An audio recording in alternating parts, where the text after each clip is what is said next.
This is the Making of a Major Championship. I'm Thad Brown. Honored to be joined today by the president of the PGA of America, John Linder. And John, the idea of this series is to try and explain to viewers and listeners what goes into staging an event like the PGA Championship. Now, I've covered the last, 4 events in Rochester, so I know what the championship director does. I know what the operations guy does. But from a national committee point of view, from your office point of view, what are you doing? How do you get ready for an individual championship a few weeks out? Well, that's a great question. I mean, it's years and years and years of planning. I mean, we negotiate contracts well in advance of the championship, and currently we're extended out to 2030. So that gives you a little bit of an idea of what goes into the planning. And a lot of it has to do with the infrastructure and the pre-setup. Rochester and Oak Hill started last year and trying to do the build out for the event. You have corporate hospitalities, you have chalets, you have staging areas, you have to set up for transportation, trying to get hotels arranged. There's all the outside periphery to get ready for the fans and the spectators to enjoy a tremendous event. And that has little to do with the golf course itself, but it's trying to make the event as seamless as possible, trying to make the spectator and the fan experience as beneficial as possible, and also tell a little bit of the story of the PGA of America and what PGA professionals do.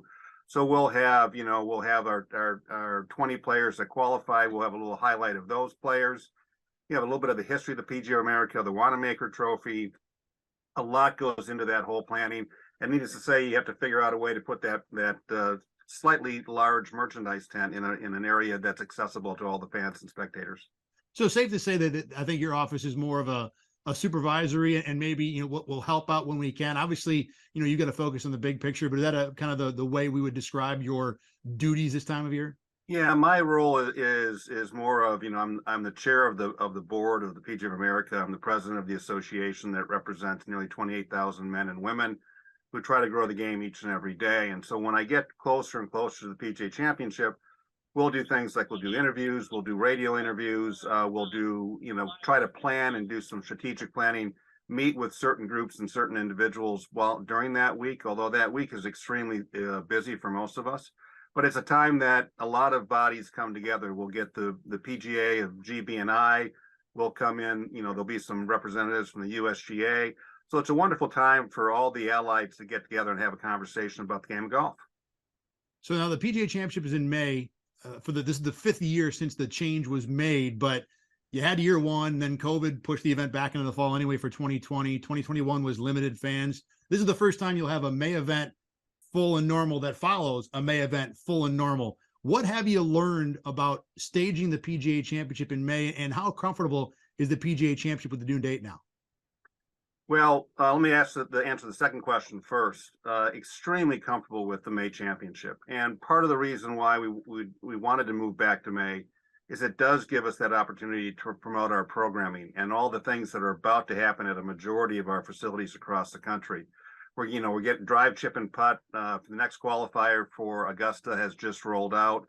We've got PGA Junior League that's rolling out. We have a lot of our programming that will begin to roll out at a lot of our northern facilities. And it's a great opportunity to broadcast that to the general golfing public. What have we really learned? I mean, obviously, a lot of it is weather predicated, getting a head start on some of this. Being in Rochester, starting the build out probably a little earlier than normal, trying to get ahead of whatever weather that comes in is probably a little bit of a learning curve. But Kerry Haig and his team have done this for years, and they're so good at doing it that nothing really comes as a surprise. They check all the boxes. They've got everything situated. And then, you take into account Mother Nature. Mother Nature is what it is. And it'll be part of the event one way or the other. Hopefully we're hoping for some great weather as we've had in past years. You mentioned a couple of times the members and how important they are to the PGA of America. The organization is about more than championships and Ryder Cups. And I talked to your predecessor, Jim Richardson, last year in Tulsa about that responsibility. And I'd like you to lay it out a little bit for the people who are listening now, because the PGA Championship isn't just a really great event to crown a major. There is actually a purpose that is a necessary purpose for your organization, that this event has to be successful. Can you explain why that is? Well, it helps us to fund a lot of the programming that we do. We provide those services, products and services to the golfing public. And as I had mentioned, The PGA of America is partnering with the USGA and the Masters tournament for the drive, chip, and putt. But so many of our PGA professionals facilitate that either at their facilities or they manage and run the drive, chip, and putt qualifiers both locally and regionally.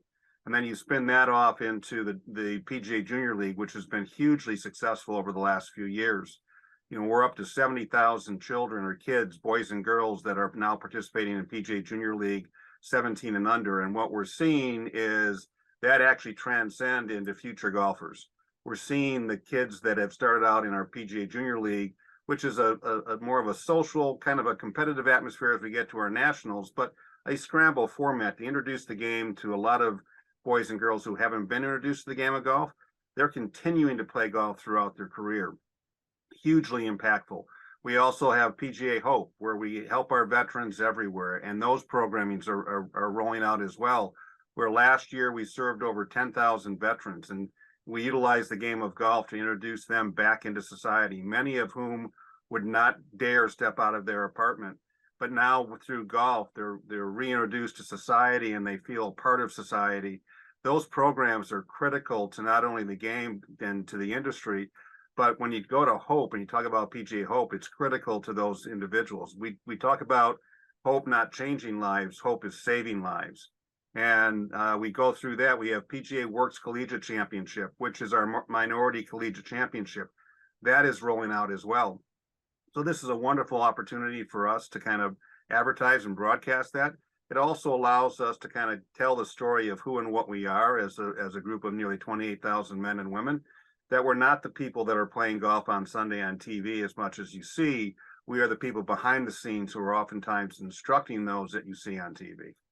So, John, with all those fantastic causes and organizations and things that, like you say, need to be funded. In addition, there's the grassroots version. There's, the boots on the ground, each section, the professionals, here in Western New York between Buffalo and Rochester, it's a very, busy and well-run section. So there's a lot that goes into making that, or there's a lot that championship needs to be successful for. And you talked about how their venues are scheduled out to 2030. Here in Rochester, anytime a PGA championship comes up, there's always the talk about when will the next major come. And with the event in May, there's been a lot of thought about, whether it could come back to Rochester. With all that's on the line for your organization, what goes into choosing a venue, to making sure that championship is as successful as it needs to be, down the road, to be able to, like I said, fund all those things, all those great, things that you guys are doing? Well, I think, one is the venue itself. Can the venue support the infrastructure? And we talk about the infrastructure because there's a lot that goes into that. As I mentioned earlier, the corporate hospitalities, the merchandise tent, the chalets. Number two, does the community and area receive it well? Number three, obviously we're not in that order, but boy, the venue and the golf course itself, when you have a historic facility like Oak Hill, where we've had 3 previous PGA championships and it stood the test of time, it's proven to be a great venue to host a major championship. Obviously the weather comes into some conversation, but being here in Michigan, where every other year we've hosted the KitchenAid Senior PGA Championship the following week on the lake shore of Michigan in Benton Harbor, every year we've hosted it, it's been 90 degrees. Now I'm not working for the Chamber of Commerce, and I'm not saying that's going to be 90 degrees if you come visit Michigan the last week of May, but we've been blessed with having good weather, and knowing Rochester is on a very similar weather pattern that we are. The weather will be what it is. And I find it kind of interesting as we compare it. Having just come from Augusta, Georgia, where on Saturday it was 50 degrees and rainy. And then you go to the Open Championship in July and you don't know what you're going to get. Weather's going to be kind of the weather, and it's part of our game. We could get in Rochester 4 days of 85 degrees. We could get 4 days of 55 degrees. But these players are some of the best in the world, and they're very well adept to playing in that type of climate. I don't think it deters at all from the experience as far as the golf course goes, because the golf course is the golf course. And Oak Hill has stood the test of time. As I said, they produced some wonderful champions, and it's just a fantastic venue. And I'm just looking forward to being there. I haven't been there since the redesign. Interested to see the redesign. Played it previously in the Senior PGA Championship, but would love to see the new redesign. I can't wait to see how it tests the best players in the world. Yeah, and for anybody listening, John has played in what, 5 majors. Is it 5 PGAs or 5 total majors you've been in? That's a kind of an exaggeration. I played in 5 PGA professional championships, which is our major, but I haven't qualified for a major on the big tour yet. I have one official PGA Tour start back in the day, but I've had my shot at trying to qualify for the PGA Championship. Came up short a few times, but I know what it takes to get there, and I really do appreciate those individuals that do qualify, knowing what they do behind the scenes to grow the game, and at the same point in time, their skill set is at such a level that they get to compete. In fact, it wasn't too long ago, 2 years ago at Kiowa, that Ben Cook from here in Michigan finished 44th in the championship, which is a tremendous testament to his playing ability. You know, you talk about the weather, and I think that was one of the chief concerns with moving the PGA Championship to May and staging it in a place like Rochester. Would the weather hold up? Are we at the point now? You know, you talk about how it went at the Masters this year. In Tulsa last year, I think you got both ends of the extreme in the same week. Is the weather kind of overrated in terms of whether or not a championship could be played in a place like Rochester in May? I think the bigger question isn't so much the weather during the week of the championship, but it's the weather leading up to the championship. So does the weather allow for that infrastructure to be built out? Does the weather allow for the trees to bloom? Does the weather allow for the grass to be grown in a proper fashion? You know, at the end of the day, what we want is we want a major championship on some of the best venues across the country, and we want the playing conditions to be at the very best that they can be. So have the greens mature to a factor that we can create the proper green speed and have proper pin placements. Is the rough grown in enough that it will actually be something that'll be a penalty and be a factor? Are the fairways grown in enough that they can provide that opportunity to provide a benefit if you hit the fairway versus hitting the rough? I think that's more the case of what weather's influence is, as opposed to whether or not the weather during the championship is cold or warm or windy or rainy. When it comes to what can Rochester do to impress the PGA of America, for lack of a better term, to, you know, if this community wants to host another major, you know, you talk about so many things that are going to happen on the course that PGA of America officials or Oak Hill officials will handle. What can this community or city do to, what is the best thing they can do to maybe attract the major back and say to the PGA of America, even in May, this is a place you want to be? I think what we've seen in the areas that have been successful is the community rallies around something like a PGA Championship. The industry within the community or around the community or within the state rally around the major championship, and that's kind of where you get everybody's invested in it. It's not just a standalone event that's here for a week and then gone and may or may not come back. Where we've seen a lot of traction is where the community has 100% buy-in and the community supports it, rallies around it. The industry within that community or around that community supports it and has buy-in. And that helps us do those hospitality suites. That helps us do those corporate chalets. Having the fans and spectators come out, regardless of weather, is really impactful. Those tend to be the things that I look at, that we look at as to how have we been received? Have we been received well by the community, or have we just been kind of like this 1 week blip and then we're gone? John, you know, most years, who's in the field is not much of a question, but this was one of those years with, you know, what's happening with the Live Tour and separating from the PGA Tour. What went into the decision to allow those players to be a part of this championship? What was the process behind it? And why did the PGA of America ultimately decide to allow those players to be in the championship this May? Well, so far, our invitation list that has gone out so far has been to those players that have received an exemption through their play in other events or other major championships.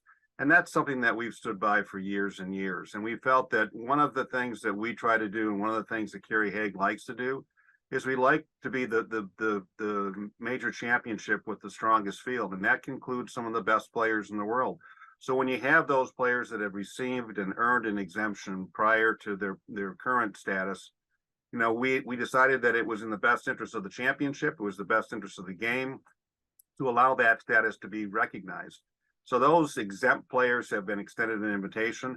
We, unlike a lot of the major championships, don't have a lot of different policies and rules. But those champions from majors and the champions from our previous PGA Championship have been extended that opportunity because they've earned that right.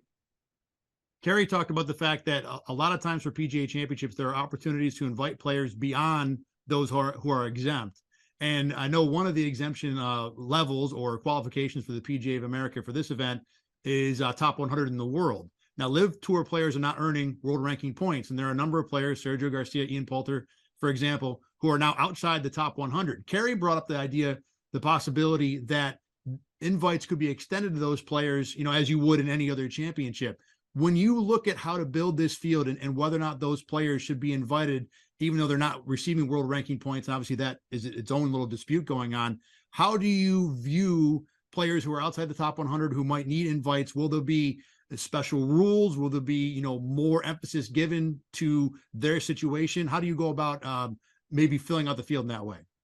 Yeah, so that's an interesting question. We've always kind of leaned heavily on Kerry and some of his advice. He makes recommendations to us as to who should be included. There's a variety of different metrics to take into account, whether a player was injured in the last year, whether they weren't injured in the last year, whether or not they performed well in the PGA Championship last year, whether they were just outside an exemption, those type of things. We have always boasted that we try to have the strongest field in major championship golf, and that's one of the things that we'll continue to try to do.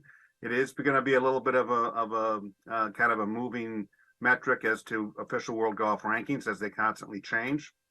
You saw last week with several players, getting an opportunity to up their position in the official world golf ranking through their performance at the Masters.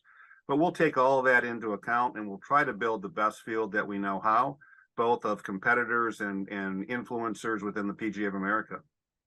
People talk about how the game of golf has been fractured a little bit with the Live Tour separation, but really, the game has always been fractured because you have the PGA Tour and the PGA of America and the USGA and the Royal and Ancient, who all have important roles in organizing and putting this game together and making it, the great sport that it is right now. How important was it to the PGA of America that whatever decision, whatever approach you took with the Live Tour was in lockstep or similar to what the other governing bodies did of other majors? Because in general, all of the majors have approached this pretty much the same way. Yeah, sitting in the boardroom, we really didn't discuss what the other majors were doing. It was more about what is in best interest for our championships and what would we do and how do we conduct the best championship that we know how. Kerry, we've got the best setup person in the world in Kerry Haig. He sets up the best golf courses and the best venues, and somehow he has this unique ability to have the last day be really important in a closely vetted contest. The example last year at Southern Hills with the 3-hole playoff. So I think part of it was we wanted to figure out what would be in the best interest of our championship, aside from what everybody else does. And that's kind of our decision in a vacuum. We have to pay attention to what we can control. All the other majors and all the other tournaments are going to do what they can do and what they need to do. But we really didn't consider what every other major was doing. We just thought to ourselves, okay, in the best interest of running the best tournament and the best championship, what would be the best thing for us to do for this championship and for the game of golf? And keeping in mind, once again, this is an opportunity for us to utilize this platform to broadcast what our nearly 28,000 men and women do on a day in and day out basis. And so we really don't want to take anything away from that. We want to use this platform to broadcast that, to announce that, to advertise that to the golf consumer, and didn't really want any other distractions. So we just kind of stayed the course. We made zero changes in our approach from years past. And I think that is in the best interest of the game. It's in the best interest of our PGA Championship. And it's in the best interest of an ability to create a platform for our members. The Masters was really the first opportunity for Live players and PGA Tour players to be in the same event again, since the controversy and the separation happened. But it was also, kind of a limited field event. And I think when it comes to Augusta National, there's certainly a unique respect for that venue and that event. Is there any concern that, should there be more of a full field atmosphere, more players from both sides being at the PGA Championship, that, whatever acrimony that pretty much dominated all of last summer will crop up again, during the week of the championship in Rochester? I think that when you look at it, I haven't talked to any of the players personally, so I can't really speak to what their feelings are, and I can't speak to their interactions. I just know that in being around them, I think their focus is on a championship and their focus is on their performance. What goes on outside of that golf course, I think they leave outside the golf course, and when they get into the confines of Oak Hill and they start hitting the range and they start working on their game, they have a singular focus. They want to win a major championship. And it doesn't matter who they beat, doesn't matter who's in the field, doesn't matter who's not in the field. At the end of the week, they want to be standing there holding the Wanamaker Trophy, and they want to add a major championship to their list of accomplishments. And I think that's their singular focus. Once again, doesn't matter who's in the field and who's not in the field. They just want to win a major championship. And so it rolls back to us to conduct the best major championship we know how, for them to have a great experience and want to come back and defend. John, you talk about all the stuff that goes on from an organizational point of view the week of, and I'm sure you'll be busy. You'll probably talk to me again that week among other members of the media. How do you enjoy a PGA Championship? What are maybe the things you might want to do specifically at Oak Hill and Rochester to be able to appreciate the role, appreciate you guys do all this work. I hope at some point during the week you get to smile and enjoy it a little bit. I think when I look back at it, last week I got to be at Augusta and I talked to Chairman Ridley and I said, the amount of joy and happiness and lives that were impacted by that championship last week, by that event last week, is countless. And they've impacted people's lives in a very positive way. I think my time at Oak Hill and during the week of the PGA Championship, I think one of the things that I love seeing the most is I love seeing the joy and the pleasure that running a top-notch major championship brings to fans and to spectators. And almost more importantly, I love seeing the kids wearing their PGA Junior League jerseys, and to see those kids get so involved and be so stoked to walk around and so prideful of being a member of a PGA Junior League team. They wear their jerseys with their team name and their number on their back. That brings a true smile to my face, because that tells me that what we are doing is we're going down the right road. We're impacting the youth. We're impacting the game. We are growing the game. And that's where I get my greatest joy. I get my greatest joy out of seeing those smiles on those faces, whether they're old or young, whether they're PGA Junior League or whether they've been playing golf for 50 years. That experience that they get to be up and close with some of the best players in the world and get to see a top quality level of golf is where I get my joy from. Well, John, between the PGA Championships and just talking with, PGA of America members here in the Western New York section, I've got a great respect and appreciation for all the work you guys do. I mean, just the attempt and the dedication to growing the game of golf has always been something I've enjoyed watching a lot at all different levels. So appreciate your time with me today. Can't wait to see you coming up at Oak Hill in May. And once again, thanks for joining us.